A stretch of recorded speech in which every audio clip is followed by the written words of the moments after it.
Assalamualaikum warahmatullahi wabarakatuh. Perkenalkan, nama saya Muhammad Firman Mutaki dari 10 TKJ 2 SMKN 1 Bogor. Tujuan saya membuat video ini untuk menjelaskan dan menunjukkan komponen hardware dari komputer. Yang pertama ada motherboard. Seperti ini. Motherboard sendiri itu adalah papan untuk rangkaian yang berfungsi untuk menancapkan komponen komputer seperti prosesor, HSF, memori RAM, kabel data, dan lain-lain, supaya bisa memproses perintah dan menghasilkan keluaran dengan baik.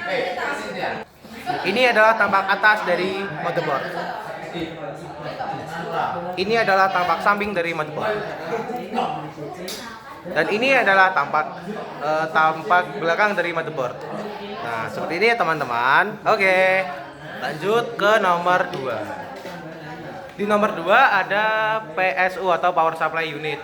Power Supply Unit sendiri perangkat keras yang mengubah arus listrik menjadi DC dan disalurkan kepada komponen-komponen komputer lain supaya bisa bekerja dengan baik. Ini adalah bentuk dari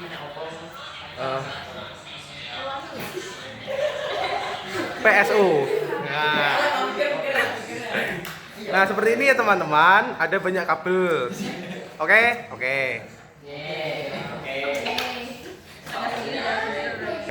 Yang ketiga ada prosesor. Prosesor sendiri berfungsi untuk mengolah perintah berupa algoritma, yaitu ALU dan CU, agar bisa menghasilkan output sesuai keinginan pengguna.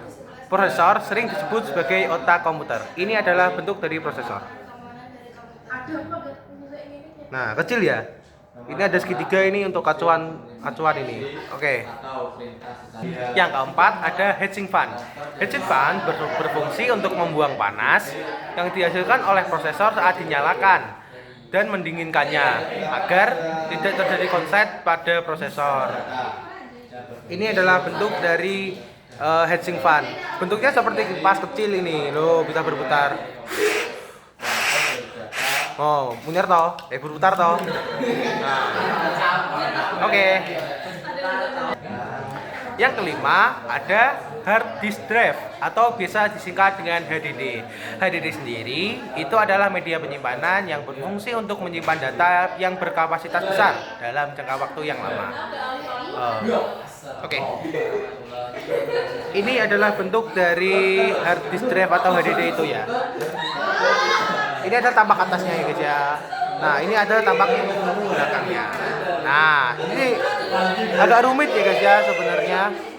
Nah, tapi saya nggak tahu ini apa karena belum dijelaskan. Oke. Yang keenam ada memori RAM. Memori RAM sendiri itu berfungsi untuk menyimpan perintah secara sementara dalam komputer. Jadi ini kemungkinan ya memang penting sih, karena kan untuk sebelum perintah dijalankan itu disimpan dulu di memori. Jadi ya sangat penting lah, sangat membantu. Ini adalah bentuk dari memori RAM. Nah, bentuknya panjang seperti ini. Ada yang lebih panjang lagi sih, tapi nggak tahu deh. Biasanya di komputer itu ada 2, tapi ini cuma 1, nggak apa-apa, oke? Karena buat contoh saja. Bisa banyak. Yang keberapa coy? Yang ketujuh ada ODD atau Optical Disk Drive. Optical Disk Drive sendiri adalah media yang berfungsi untuk membaca media penyimpanan yang berbentuk disk seperti DVD dan lain sebagainya.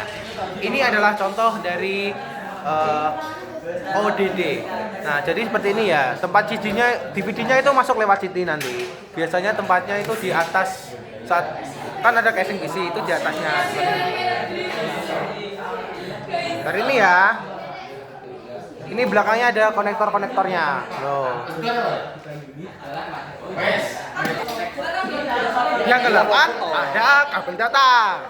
Kabel data berfungsi untuk mentransfer data dari motherboard ke HDD ataupun sebaliknya, dan dari motherboard ke ODD maupun sebaliknya. Ini adalah bentuk dari kabel data. Nah, biasanya di dalam komputer itu ada 2, untuk HDD sama ODD. Nah, jadi seperti ini ya. Ujungnya itu kayak ini. Kelihatan nggak? Kelihatan nggak? Kelihatan nggak? Nah, pokoknya seperti itu. Ada dua. Yang ke-9 atau yang terakhir ada baterai CMOS. Baterai CMOS